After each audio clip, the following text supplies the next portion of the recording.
चूहे आपके पेट में दौड़ रहे हैं। आपने सबसे पहले घबराना नहीं।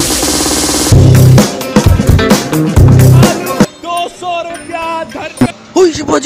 महंगाई नाल साडियां वकी टुटियां पईयां ने उदिया क्यों ते पेट्रोल ने साडे गोडे छल छड्डे ने 100 रुपया किलो ते हुन साडे कोल खावन पीण वास्ते भी बिल्कुल कोई शैक भी कोनी ते असि आजकल खाना भी कोनी बनांदे। तो खाना बनाया कि नहीं बनाया? उदिया साडे कोल कोई शबस सी ते असि मोड़ी खाना बना सा ना उदिया तू सानू ये लुटे जिवें जेस दी कंपनी ते टेलनॉर दी कंपनी वाले लुटदे ने। कौन है ते जेड़ा तू 2000 दित्ता सी उंदे चों असि थोड़ा जिहा खाना बना लिया पर हुन साडे कोल कोई शै बची कोई नहीं।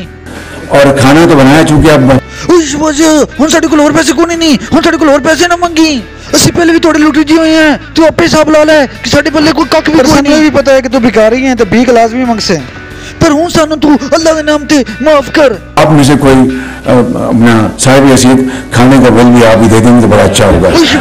कहाँ से आते वजह तेन पहले आके साडे कोल कख भी कोई नहीं सानू पता है तू एवें उतू करदा पे सानू दिलों नहीं आखदा पे तू। खुदा मैं दिल से आपको कह रहा हूँ और नहीं अन्नी दिया मजाक है इन्हें मजाक कहते ने ओ मारो मैनू मारो मारो मारो मारो मारो मारो मुझे मारो आवाम लुटन तो बाद अगू हसदे ने तेरे चों थोड़ी भी शर्म आई तो गुनाह से तू तो रज के बगैर होते हैं।